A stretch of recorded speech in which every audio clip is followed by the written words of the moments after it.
So this is 15:10 hours GMT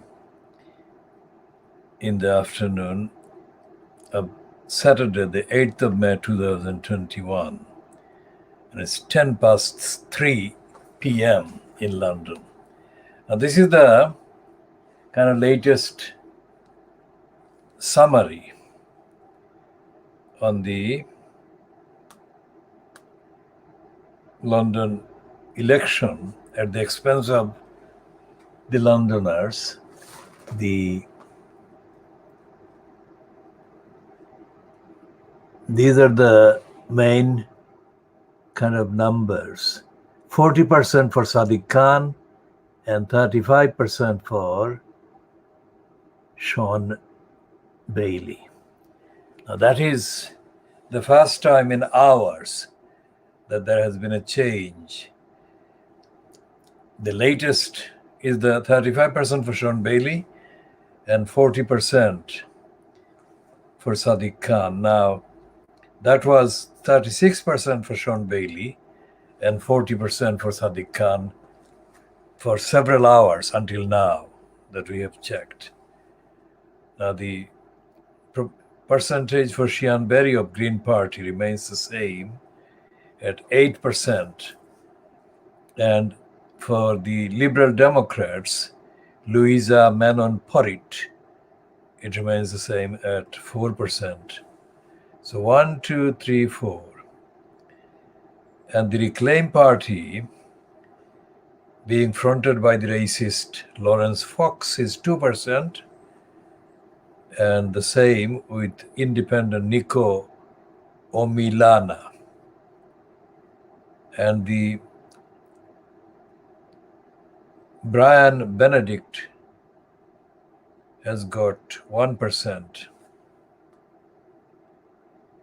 And Richard John Howard for rejoining the EU. Richard John Howard Hewison, he's got 1%. And the Count Binface for Mayor of London, 1%. The 1% goes on up to or down to a man called Peter John Gammons. Now that is a suspiciously crafted name which we shall investigate another time. For UKIP, 1%. And there are 1, 2, 3, 4, 5, 6, 7 others who have not percent, that is, they have not got any evidence there of having got any votes. So once again, is Sean Bailey for the Conservatives, 35%, and Sadiq Khan for the Labour Party, 40%. That is 5 percentage points ahead. Now, they haven't given any real numbers of the votes, the percentage they've given.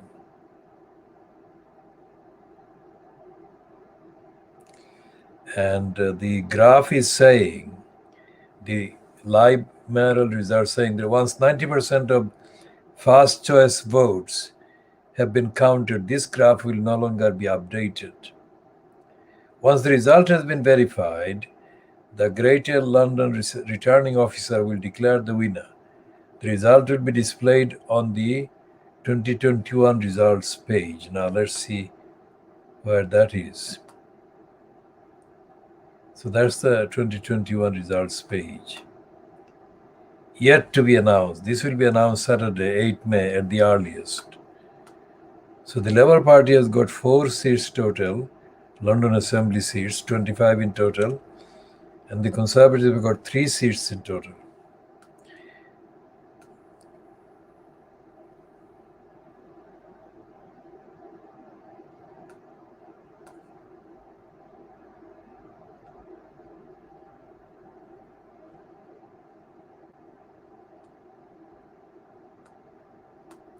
Now, there is no indication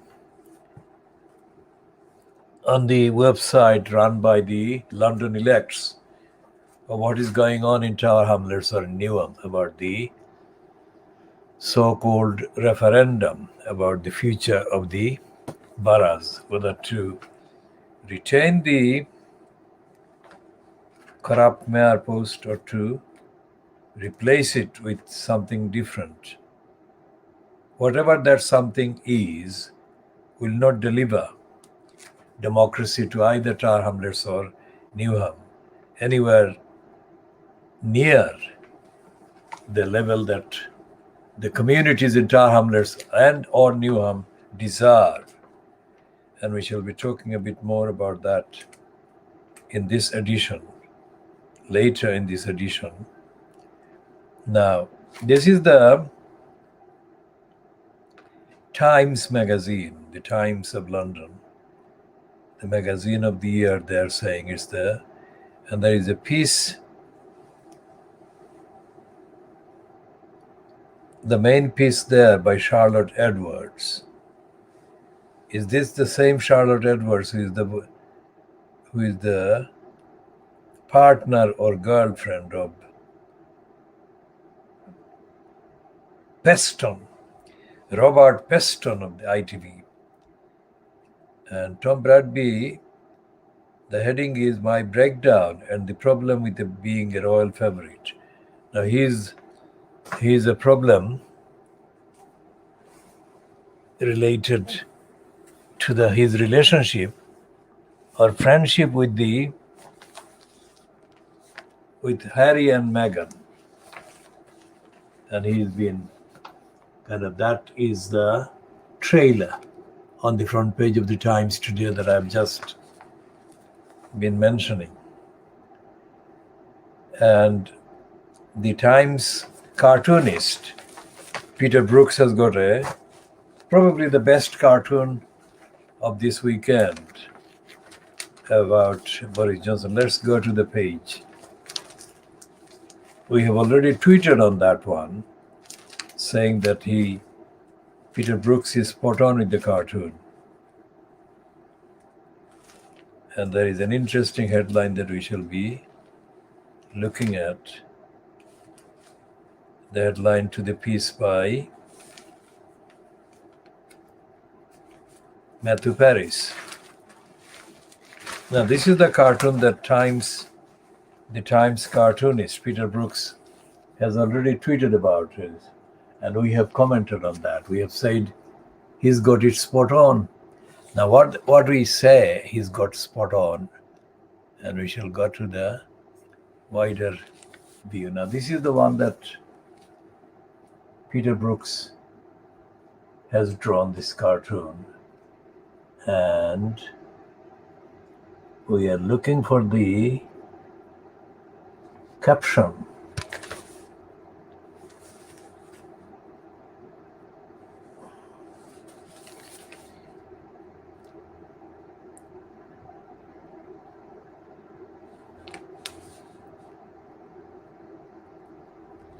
So we go back to the cartoon and see what the caption is, because the caption is not being visible here on this one in the actual paper. So the mystery of why the caption is not there, that is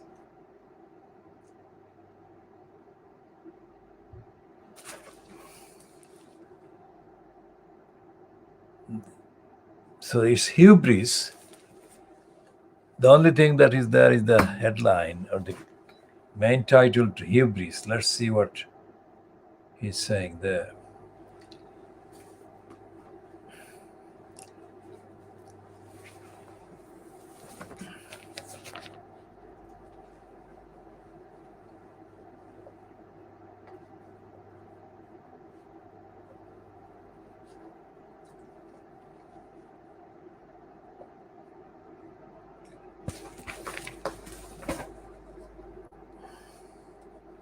The hubris is the only one that is visible, but let's see what we can apply.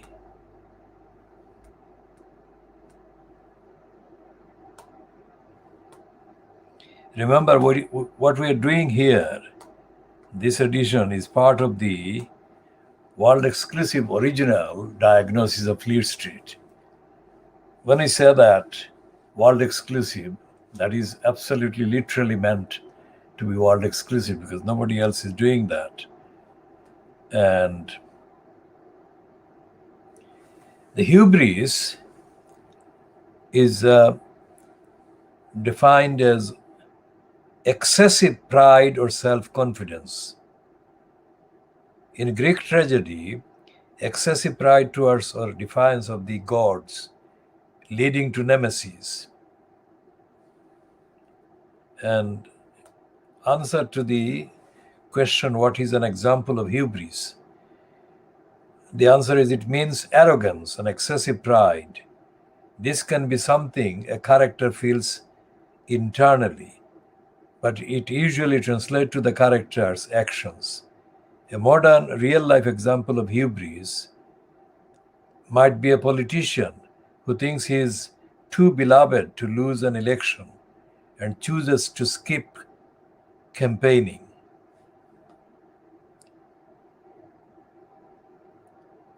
The main difference between hubris and arrogance is that arrogance is the act or habit of arrogating or making undue claims in an overbearing manner.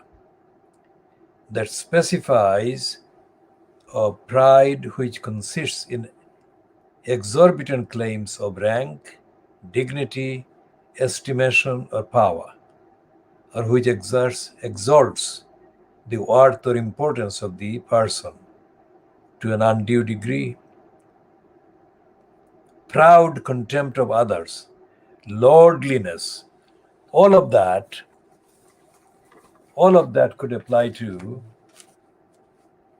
Boris Johnson, who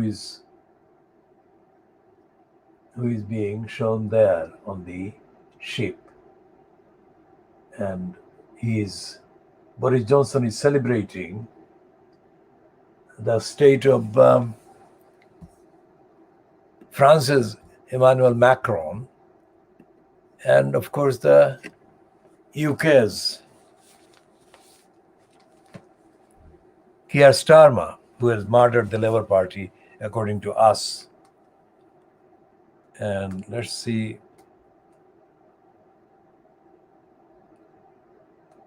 if you can find what we have tweeted about the Peter Brooks cartoon.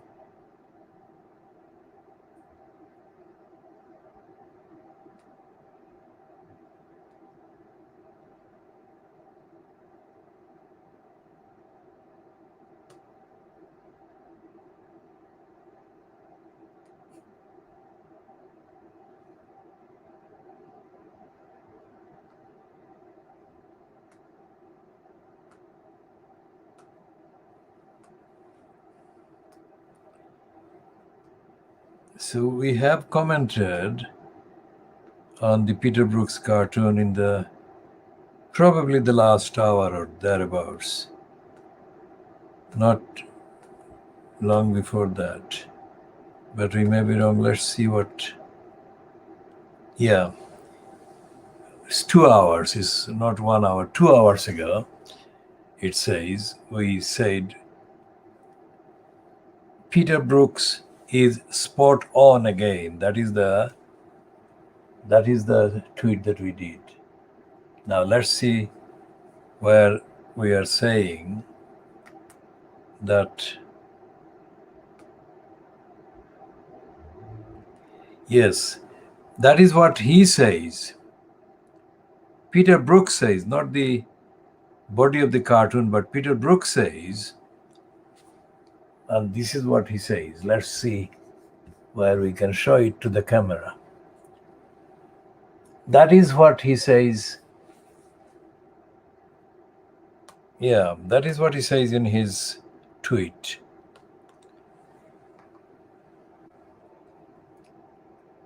That is what he says in his tweets, and we shall copy that one. He says, my cartoon Saturday the Times. Winning a battle doesn't mean you've won a war. And that is followed by this Hartlepool and local elections 2021, Jersey blockade, George W. Bush. Now he has posted that, and we shall copy that one. So he's explained that. It's not in the actual cartoon, but it is in his accompanying tweet.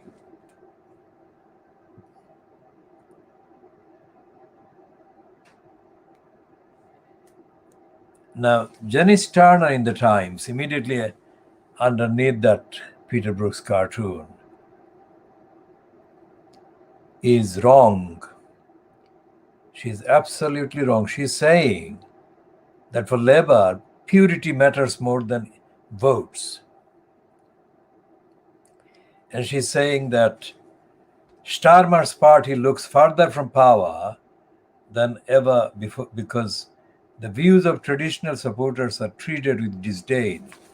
Where she got that, she doesn't say, but we shall examine Janice Turner and we shall establish that she is absolutely pathetic. In the 1980s, my Yorkshire father, now there is a leading reference, Yorkshire, referring to the ownership of the North, relationship with the North.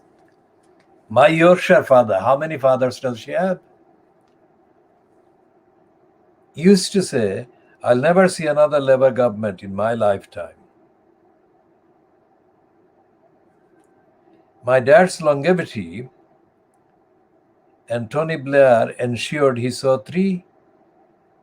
But waking to the Hartlepool horror show, I wondered the same. If Corbyn and Brexit brought down the outer walls of Labour's traditional support, this 16% swing was a sinkhole. For the party, Scotland is over. The Northeast is gone. The Midlands looks ever more placidly Tory, as does the suburban South. Northern MPs like Yvette Cooper, Ed Miliband and John Healey must shudder for 2024. The old my mum would turn in her grave, Labour ancestor worship is finished. Beyond the university towns and diverse cities, where are the winnable seats? Now, Janice Turner, of course, is like the Daily Mail. She is ignorant and she has not been aware that we have said that we have covered both Corbyn and Starmer. And we have covered Corbyn extensively again this morning. And Starmer, we have been doing the diagnosis of Starmer's stupidity ever since he got in. So, while the only person commenting on the Boris Johnson show with accuracy, any accuracy, is this cartoonist in the Times, Peter Brooks. Everyone else is over promoting Johnson's achievement. Now here she is.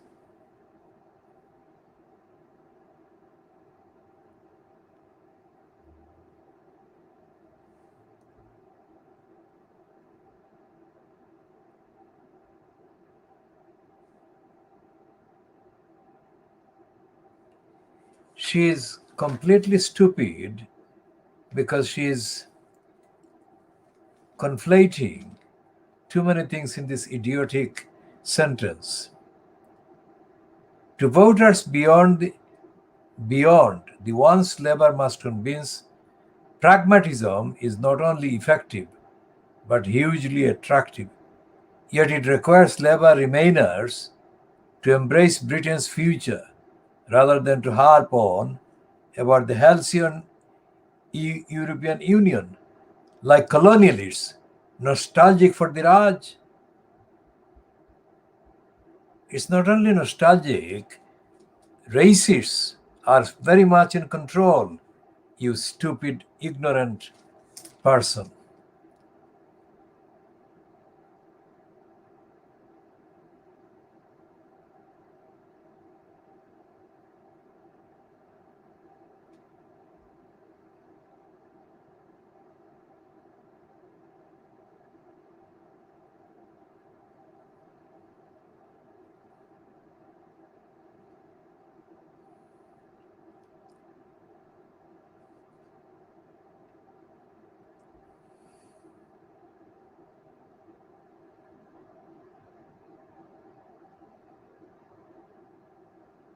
And she claims that she worked with Khan, and it was hard. It was hard to know his passions, what he wanted to achieve. Mutual hatred with Tory central government didn't help, but he never tried to reach out beyond party lines, which a mayor must do. Such tribalism plays well in a Labour Party proud never to have kissed a Tory. Where are the woke points in cooperating with leaders of conservative boroughs? Despite his lamentable record on knife crime and the Hammersmith Bridge chaos, Khan will win in young, diverse, graduate-heavy London. To voters beyond the ones Labour must convince, and she goes on. The saddest thing is that out there, somewhere, is a young, brilliant, optimistic, inspiring, persuasive person, progressive but inclusive, warm but tough, who could lead Labour to victory. A northerner would help. But the very factors that make them electable to the country make them unelectable to the party. Sakir, who outwitted the hard left by keeping his moderate card close, could yet be the best hope to see another Labour victory I might need, like my father, to live a long life.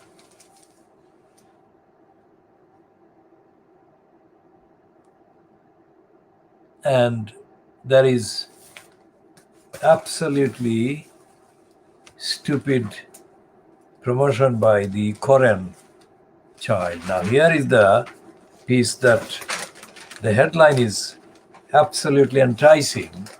To what extent it has got any substance, we shall see in the next few seconds, I suppose. This is the heading that looks enticing. Not only is it enticing in its own content, but it is in the Times, owned by Rupert Murdoch, so it is really enticing. Now he's saying in the subheading, or the subheading to the heading, to the Matupari speech says, Redwall voters have warmed to Johnson, but the mood will sour when they realize he can't make their towns prosper. Now that's accurate enough so far. And he's saying, on this page 7 years ago, I reported from a by-election in a fairly desperate seaside town, not Hartlepool, but another struggling place, Clacton-on-Sea in Essex. After a depressing day there, I got the tone wrong. It was too scornful, but what I said was right. I wrote that Clacton was a slowly failing resort, an example of those parts of Britain that were going nowhere, characterized by people and businesses with nowhere to go, and many who had given up the fight. 21st century conservatism, I said, should not cast its net on the side of failure, however easy the immediate catch. Politicians, like priests, will always make their easiest converts among the weak, the unlucky, the resentful, the fearful, and the poor. We should care for these people, of course, we should, but not always for their views. I still think that. Now let's see what he means by that. In Clacton, they were going to vote UKIP. I concluded, and indeed a few weeks later, they did, a boost for those in the Conservative Party who believed that to appeal to places like Clacton, they should move in a populist direction. They've done that now. The populist wing of the party is in charge.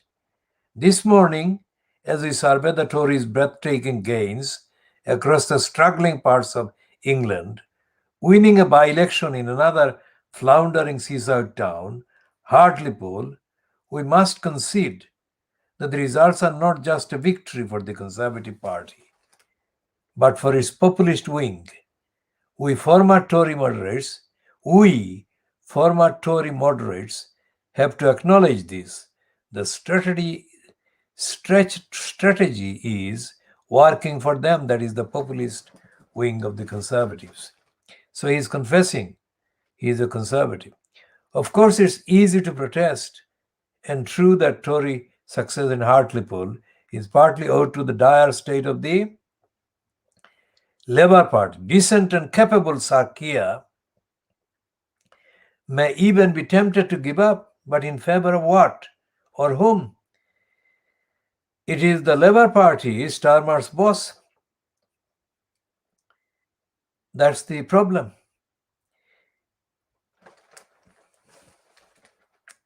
The 20th century relic of a party, in hoc to folk memories and hulks of trade unionism, is bad blocking that space in Britain where something new should grow. And until this sour and obsolete political beast dies, the new cannot be born. So don't tell Labour how to adapt. It can't. Tell it to go away. I have said the Labour Party has been killed and murdered. So who is he talking to? Not to me. But the new support for Boris Johnson's gang sweeping across much of Britain really is a thing. Voters there like what the Tory party is turning into. Clacton is now one of the safest Conservative seats in Britain. In Hartlepool, a great wage of the Tories' new majority comes not from former Labour voters, but from those who last time supported the Brexit Party. It is futile for those of us who want to be liberal Tories, and for those of us who are now former Tories, to deny that there are millions of votes to be won in the depressed parts of our country, and Johnson is winning them. It's futile too, and I'm coming to terms with this, for us Boris skeptics to dream of a silver bullet that will finish off the electorate's attachment to this man. Remember the heading, the main title Peter Brooks, the cartoonist, has given in the same paper a few pages away, and that is hubris. Now, very near to hubris in the Greek tragedies is nemesis. So here is Matthew Paris talking about nemesis in a minute.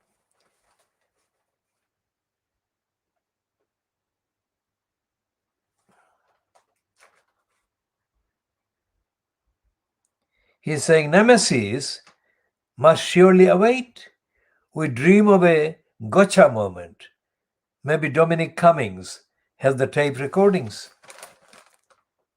All will be revealed, we mutter. Friends, we are kidding ourselves. There is no spray on defeat for this man. Why do we think that the voters haven't yet cottoned on? They have, and they aren't bothered.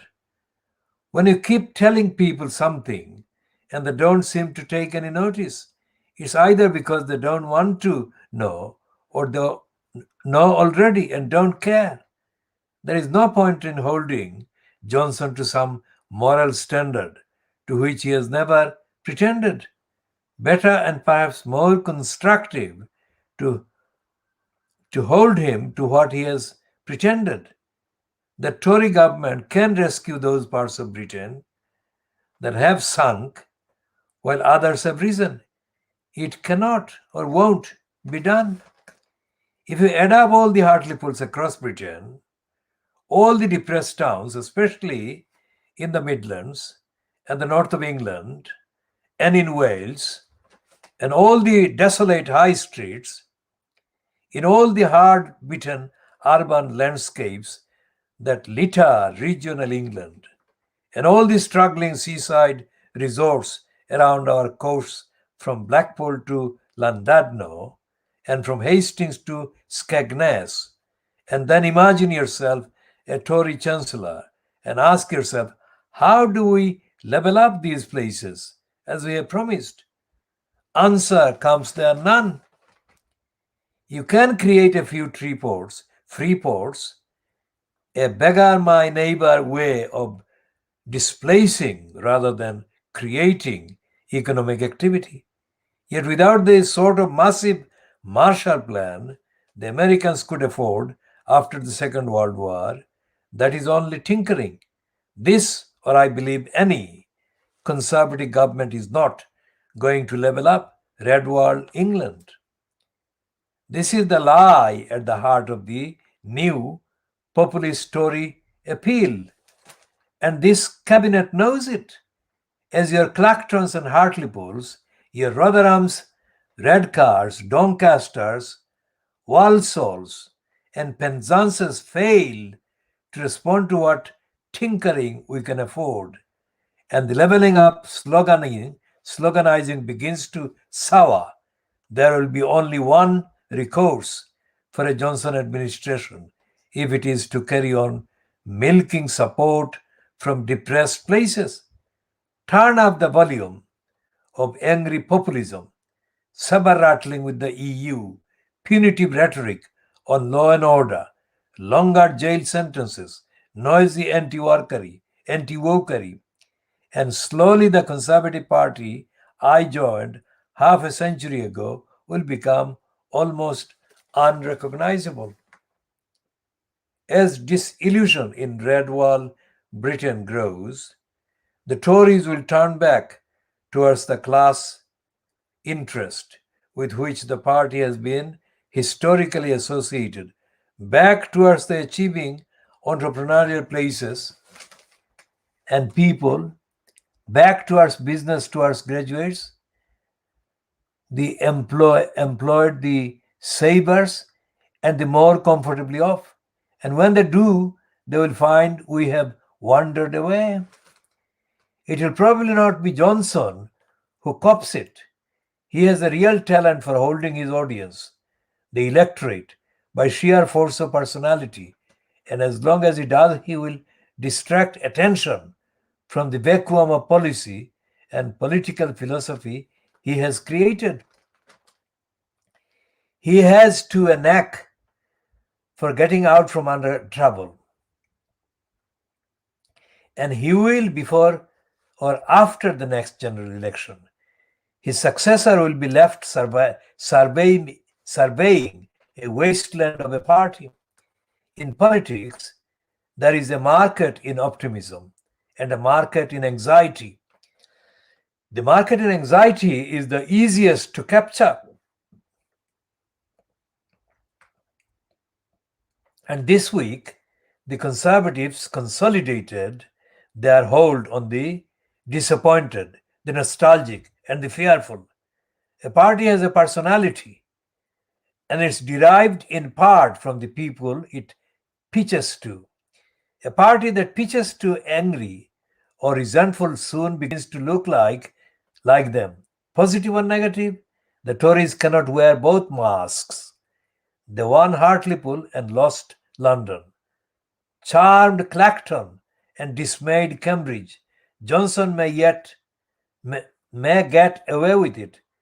His successors won't. Now that is the piece in full that I have read.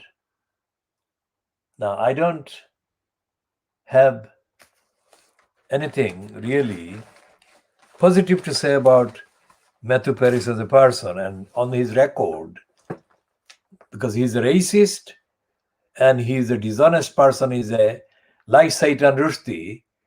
He has confessed in his own book that he has lied in his life and his career. Having said all of that, and having said the fact that he has never, ever actually written anything like this, this is something that is the reason why I have read the thing in full. And as I say in the just for the record, just for reference. But the fact that he has said this is part of the record and the evidence. And the fact that he has said that he is a conservative of the particular kind that he has identified himself, this is the nearest that any of Fleet Street today, any of the Fleet Street pieces, comes to what we have been saying. But it doesn't come anywhere near what we've been saying. Must hasten to add that. But this is a piece that is worth referring to, not because of the substance, but because of the rarity. Because nobody else is saying this except, as I said, the cartoonist Peter Brooks. Peter Brooks, this piece should be put next to Peter Brooks' cartoon in the Twitter account, the Kudila Twitter account. And that's what I'm going to do.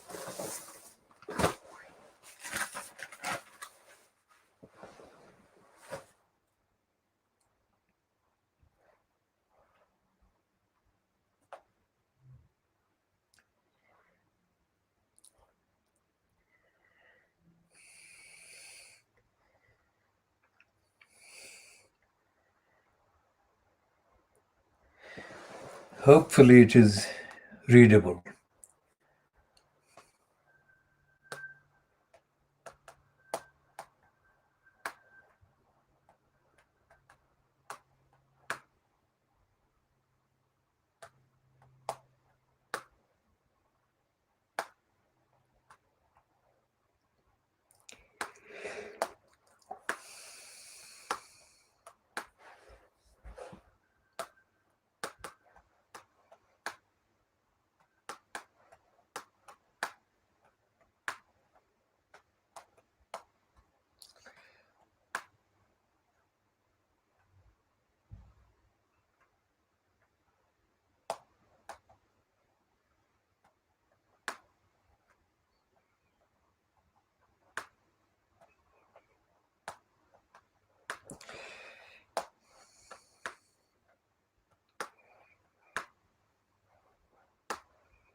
So what Matthew Paris has said is, of course, as I said, it is the rare, very rare comment to be found in any of the outlets in Fleet Street today.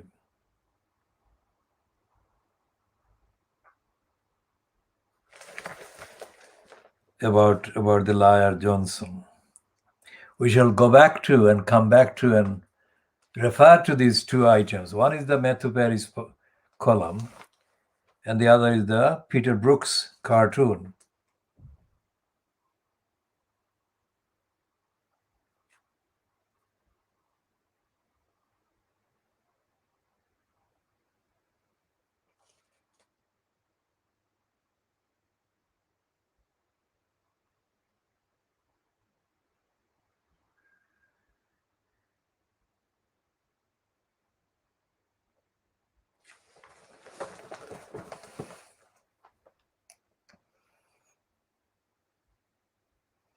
However much I enjoyed Line of Duty, I have been even more engrossed in the BBC documentary series Bent Coppers. It tells how the police collaborated with the vice industry and armed robbers in the 1960s and 70s. The villains were paying off the coppers to ignore crimes, to lose evidence, and to fix trials.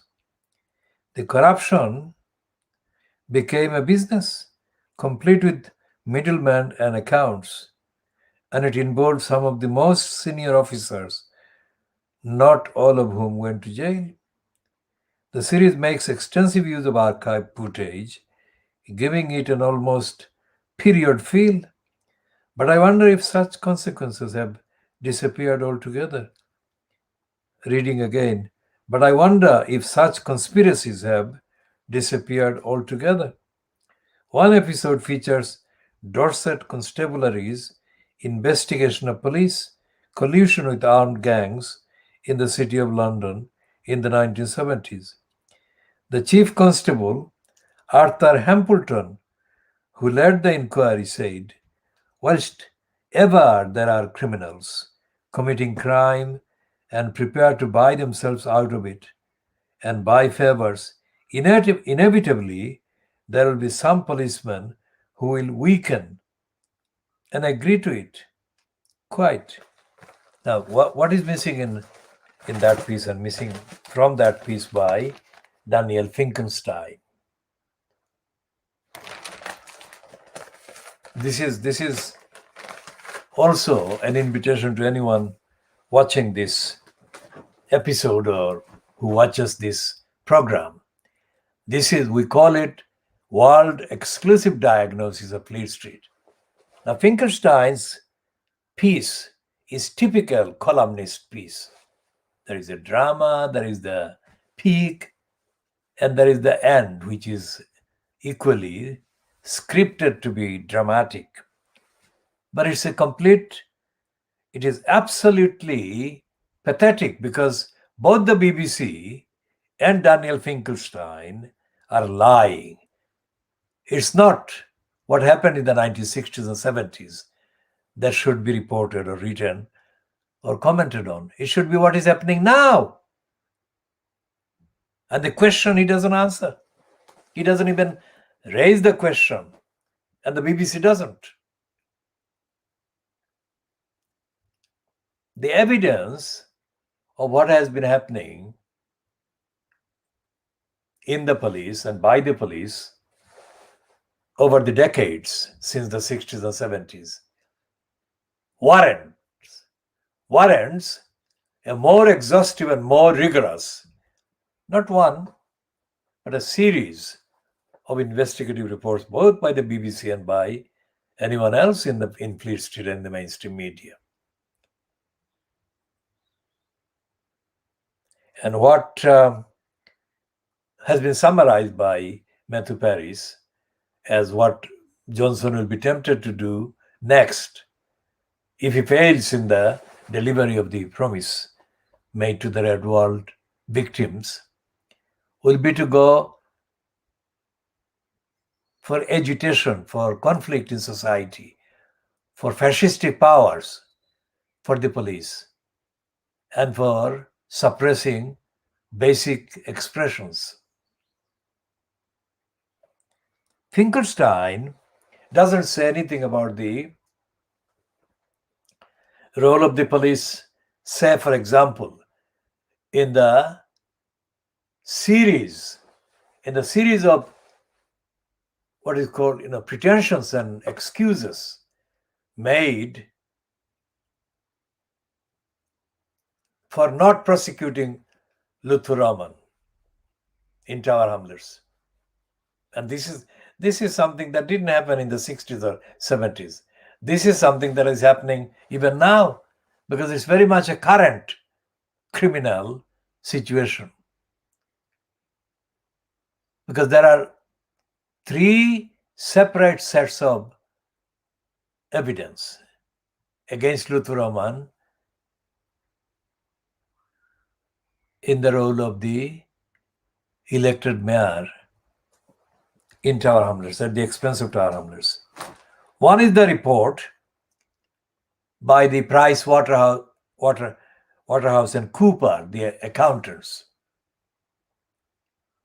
One is the evidence, the series of evidence of wrongdoings that was put before Richard Morey, the election commissioner.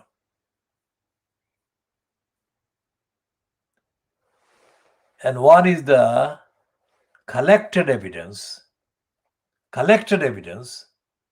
given by the petitioners against Luthuraman. These are all recorded contents. And these are not part of the evidence collected by our campaign throughout the 6 calendar years. And our evidence has not been treated in any court, by any court yet, and cannot be, because our evidence contains wrongdoing by the courts and the corruption by the courts and in the courts and through the courts.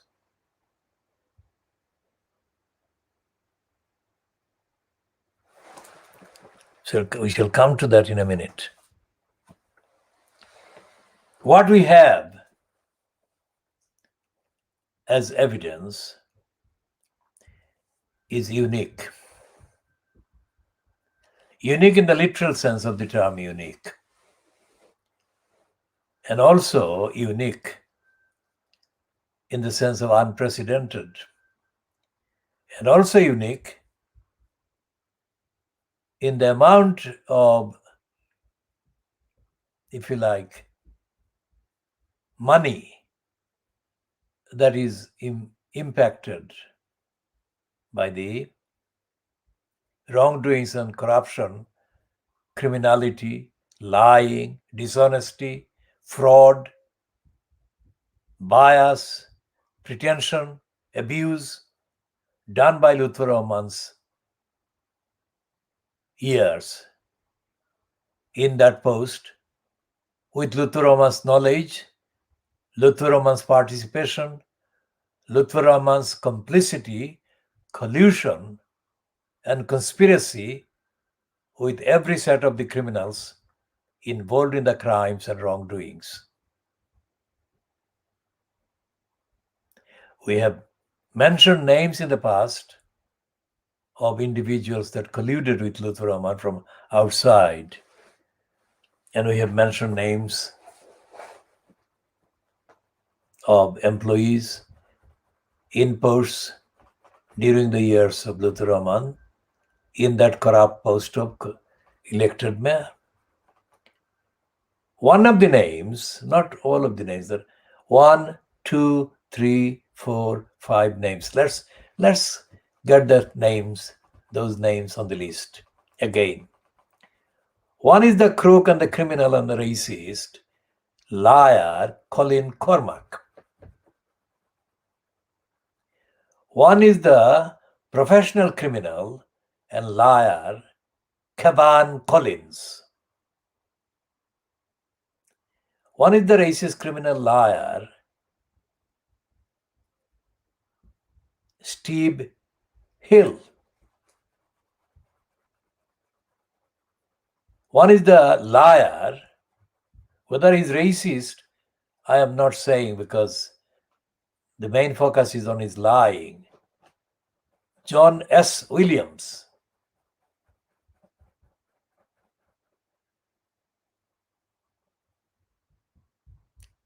And there are dozens of other liars, but the fifth one is the liar, criminal, Aman Dalby.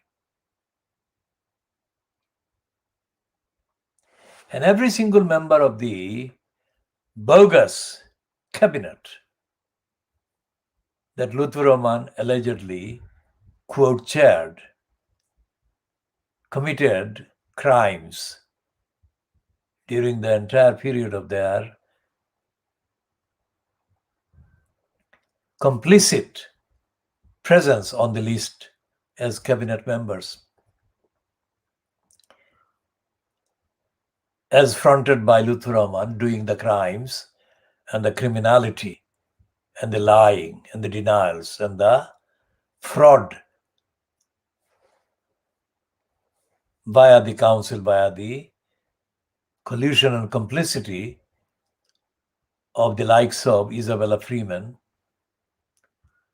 who was in post as the monitoring officer, that is the head of the legal section in the council. To make the point very clear, when Lutfur Rahman says, and he has said it in the last few weeks, that he did no crime, he did nothing wrong, and he said in part of the statement, whether he wrote it, he scripted it or not, more likely that it was scripted for him. He said that he was saying that because the police didn't prosecute him. When he says that, he's only accurate to 1% of the fact, the total fact. And the 99% of the total fact that he is leaving out is the evidence contained in the behavior of himself, in the behavior of others he involved in doing the lying and misrepresentation and the false promising on his behalf, such as Alibor Chaudhry, such as the Channel S quote chief reporter Mohammed Jubair, such as the sometime chair, I don't know about his status this minute today as I speak, on Saturday the 8th of May 2021, but sometime in the past, quote, chair of the party called Aspire, Kalam Chaudhry.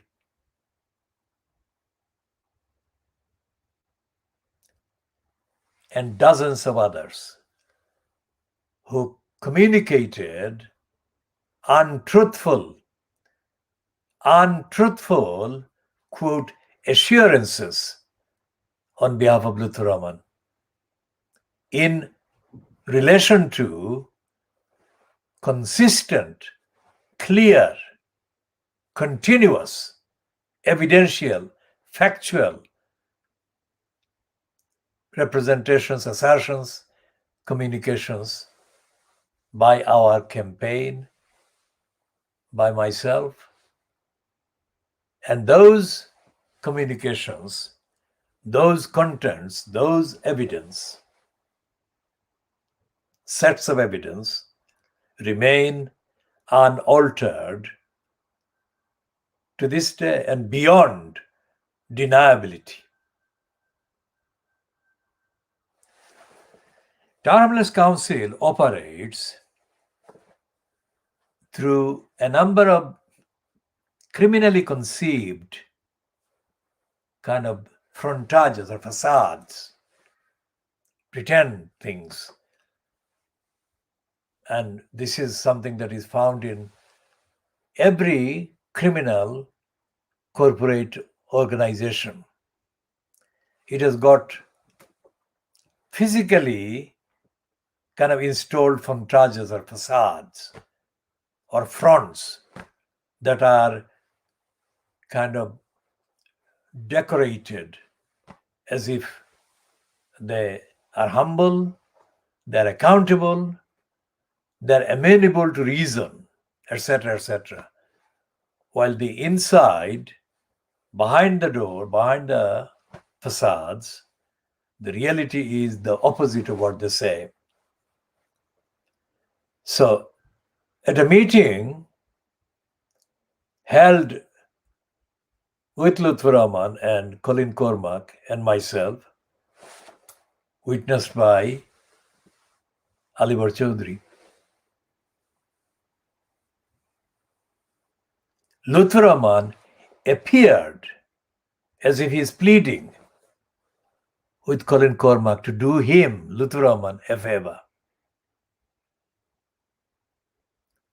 That was a detailed, elaborate criminality, because the meeting was taking place between the person who was in post as the executive mayor and one of the employees, Colin Cormack. All the employees in the council at the time were subject to the duty to oblige, follow the orders, carry out the orders given to them by the person holding the post of executive mayor. That applies to Big Bigs, that applies to Roxana Field, that applied to Robin Wales, and that applies to anybody else, including Lutheraman, who held that post, who was incumbent in that post as executive mayor. And yet Lutheraman was pretending to be making a plea to Colin Cormack.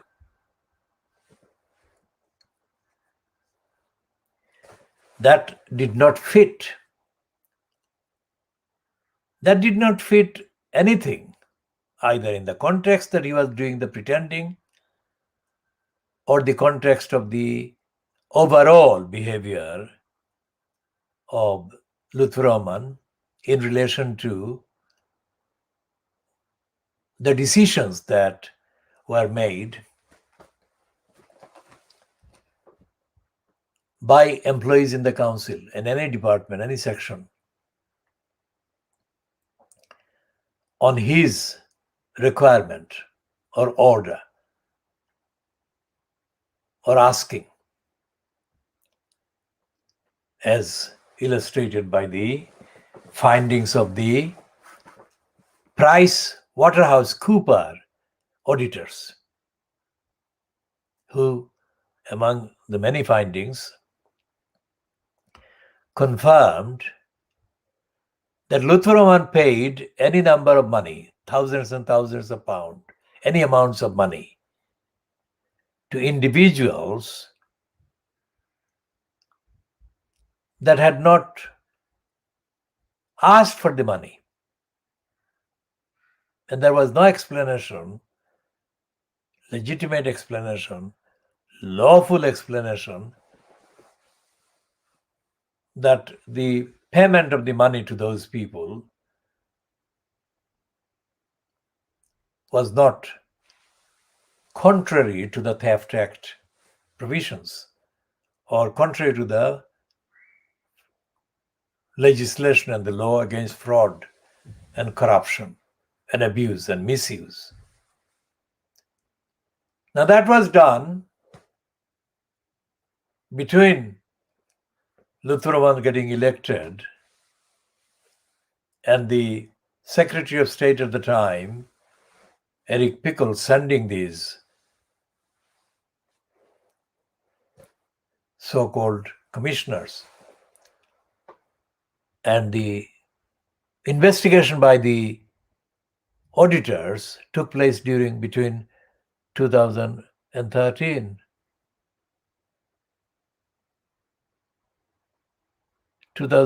and 2014, let's say. And the investigation was one of a number of inquiries, if you like, that were ongoing into various allegations against Lutheraman. And those investigations or investigators included several active reporters, journalists,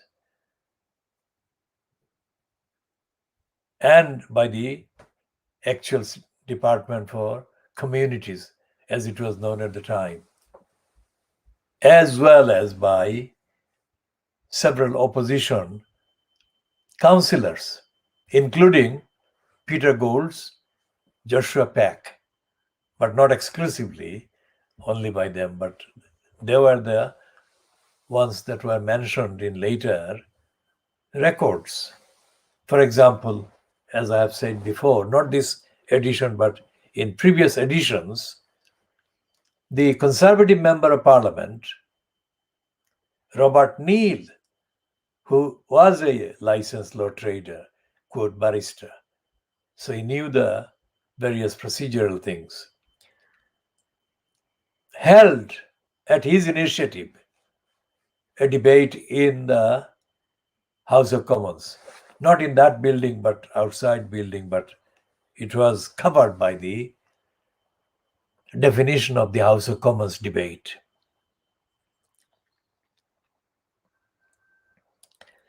And he held this debate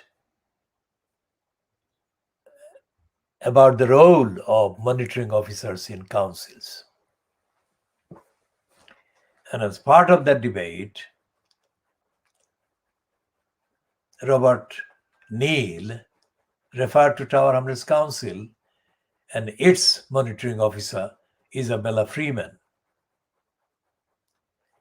And the Hansard record contains the full statement by Robert Neal.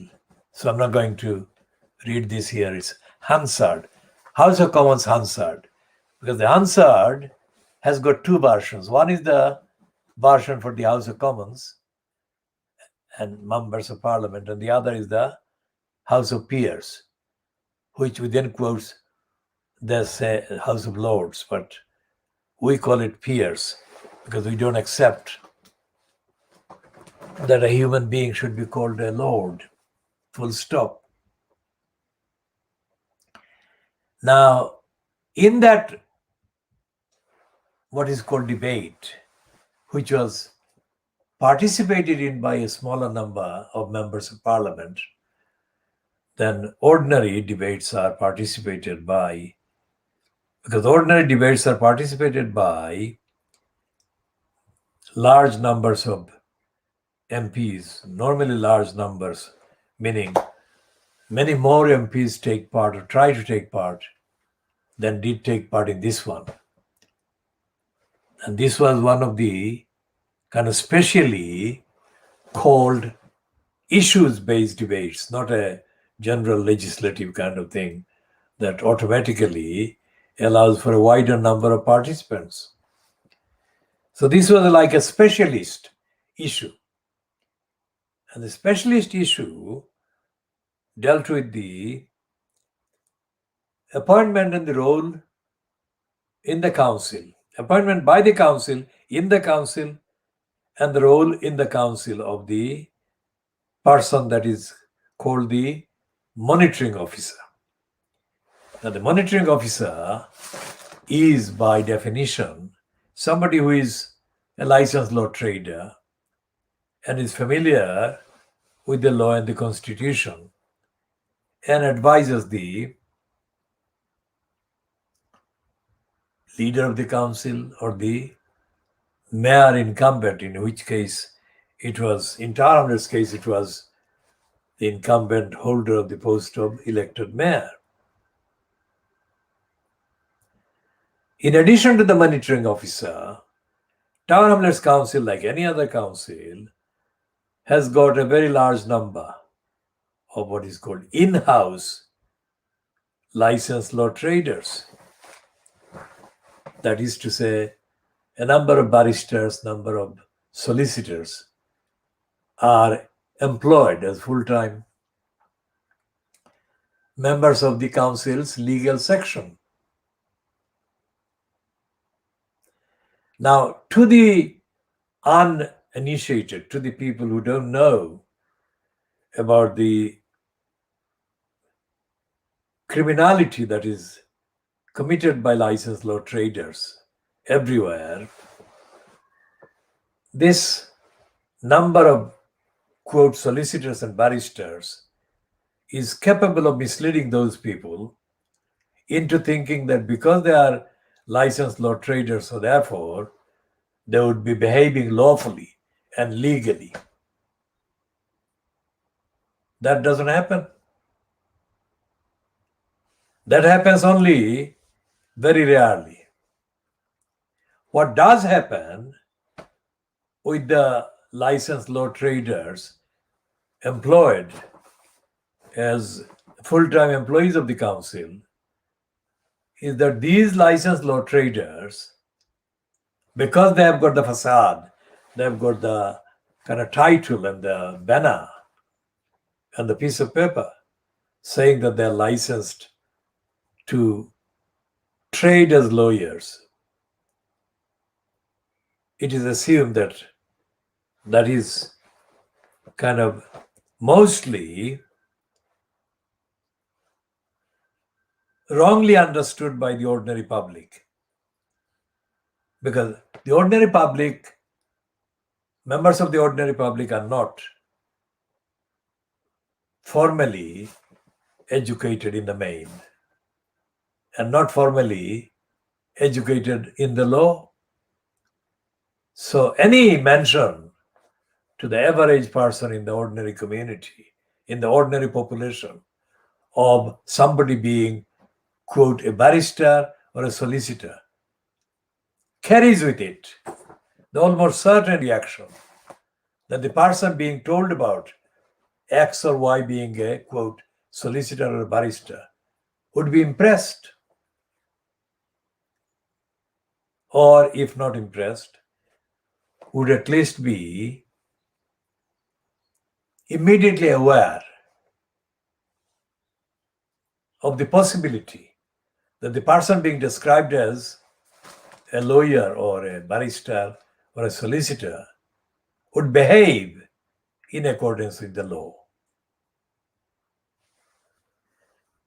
And therefore they can be trusted with the concept of being reliable and being competent, etc., and that therefore they would not violate anyone's lawful rights and claims. Now that is the general impression that is created, and that's valid because that is how it should be. If somebody is introduced as a member of a, quote, profession, then there is this indoctrination related, brainwashing in society related response is to trust this person to a point, to a level that the ordinary member of the public would not trust their fellow member of the public in the same setting, in the same context. But they will be wrong. This is one of the licensed criminal gangs that the UK, quote, law allows to operate under the cover of the local councils. Because all the criminality of the council and all the lying, all the fraud, deception, lack of integrity, lack of accountability, etc., all of that is being carried out with the complete actual complicity of the legal section.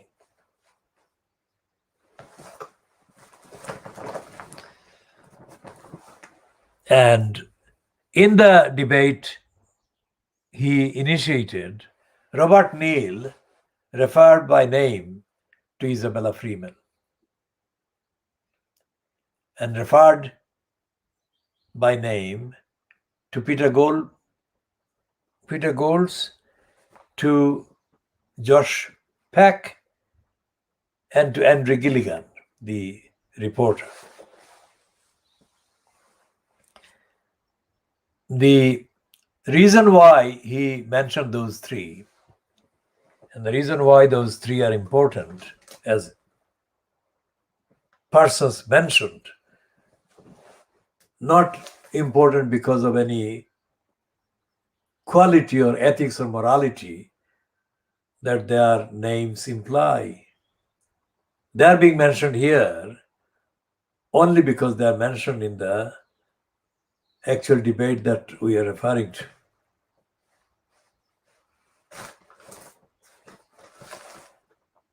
And The reason why these three were targeted by Isabella Freeman was because Luther wanted them targeted. And the reason why she, Isabella Freeman, sanctioned this expenditure of thousands and thousands of pounds in the hounding of these by various harassing tactics was because Luther wanted Isabella Freeman to do that to these people.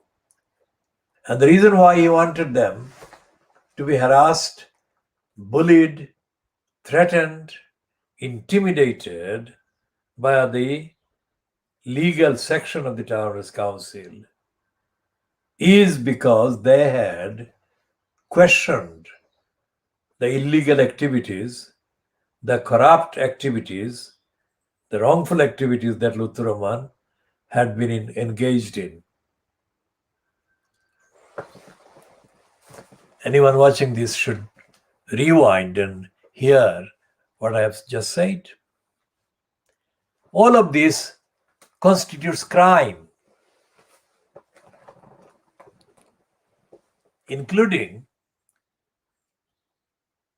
crime against the statute, that is the Act of Parliament, that exists against harassment and stalking and bullying and whatever. And in common law, there are various common law provisions under which Luther behavior through and with the collusion of Isabella Freeman constitutes more than one crime.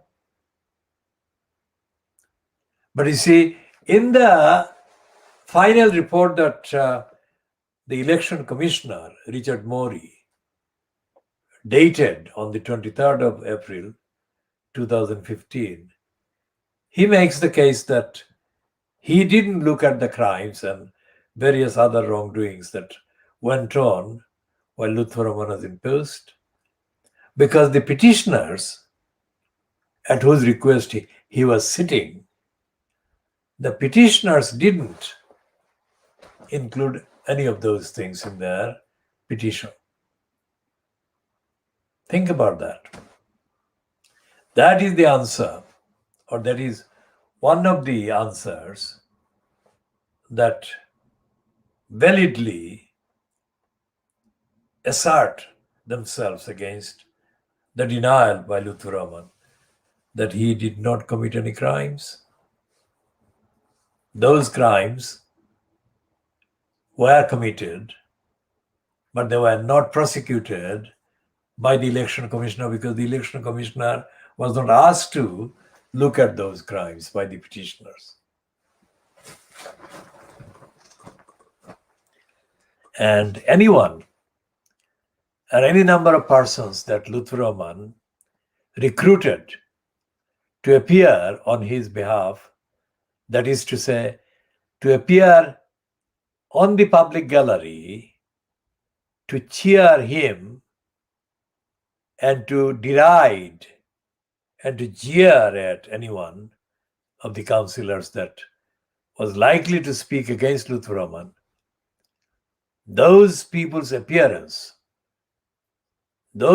appearances or appearances on more than one occasion during the occurrence of the so-called full council meetings, those appearances constituted crimes.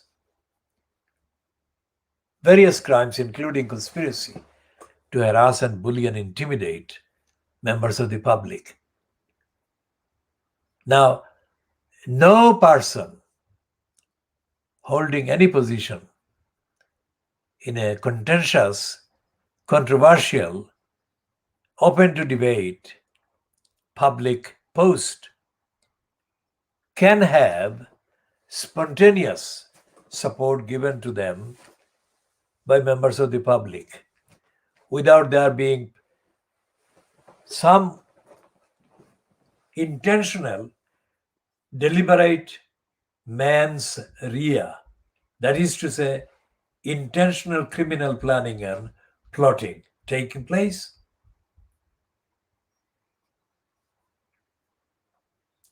The fact that the significant numbers of persons appeared on the public gallery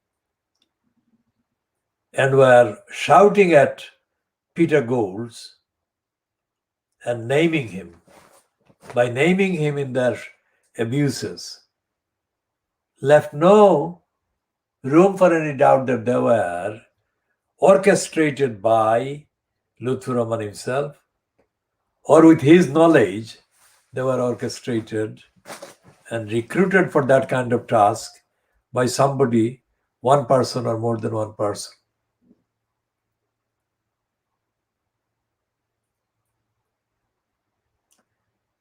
Those are the offenses that are known.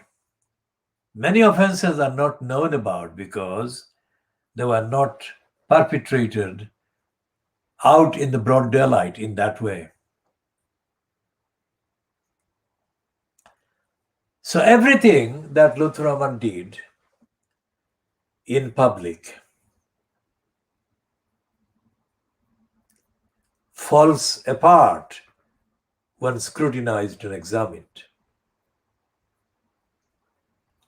For example, when he spoke at the Toynbee Hall, which is situated at 28 Commercial Street, not far from Commercial Road, but it is differently called. It's called Commercial Street. Number 28 Commercial Street is the address of the Toynbee Hall.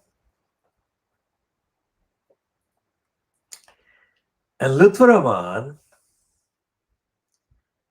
commissioned a fairness report under the auspices of Townless Council. And he launched that so-called Fairness Committee or Commission at a gathering held at the Toynbee Hall.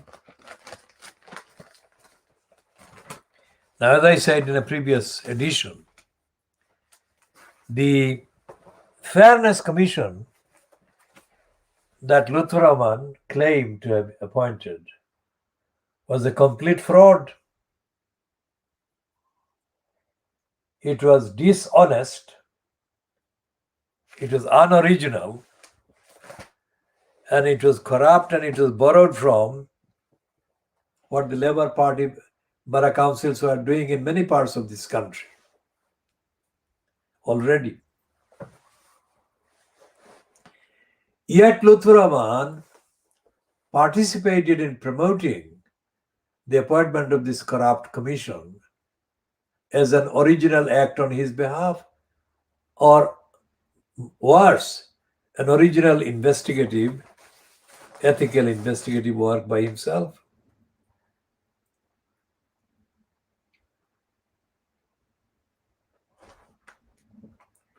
Now, it was nothing of the kind. And as the contents of the corrupt fairness report reveal, this was a collection of pack of lies, untruths, denial, and diversions. Diversions because the unfairness implicit in the name Fairness Commission was found to have taken place outside of Townless Council's remits and committed and perpetrated by businesses and other organizations, nothing to do with Townless Council. So that was a criminal project itself from start to finish. And the other criminality in that was that the numbers of people that were shown as members of that commission were appointed without any public invitation, public tests or whatever. It was secretly done, and whatever the cost was not done by a scrutinized process. It was a corrupt, secret cabal. And this corruption and criminality took place on too many occasions, about too many things done in the name of the council, but essentially as part of the fraudulent project to keep Luthuraman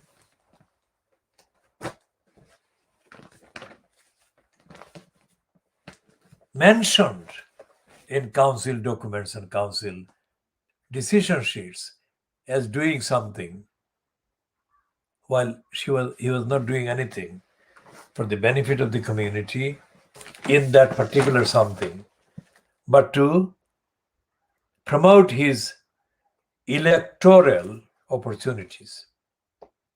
And it was a bribe. Every such event, like the appointment of the Fairness Commission, was also a bribe